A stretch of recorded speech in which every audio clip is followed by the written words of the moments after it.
So one thing I want to show you really quick is how to post a new thread in a forum with the updated XYZ system. So here you'll see when new forums are posted here. So here's a new forum, and oh, the first assignment you're going to have is the Schaefer Bingo Forum Answers.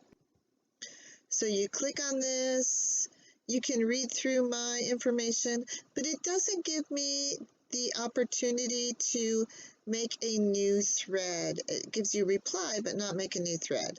So what you want to do, you can either just highlight this or write down your answers and type them up, or copy what I have here.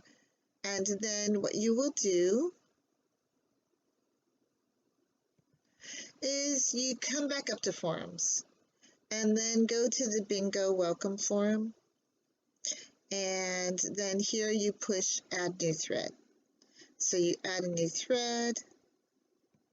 I had used Control C to copy before, so I used Control V to paste it. And then you can just go in and write your own information inside here.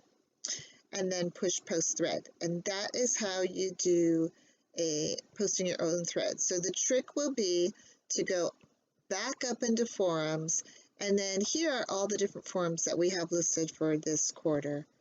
And so you can just always come in for like the anxiety video, you'll come in here and add a new thread. So that is how you can use forums. So you might just want to always click on forums up here instead of clicking on them when they come up right here on the side. I hope that helps.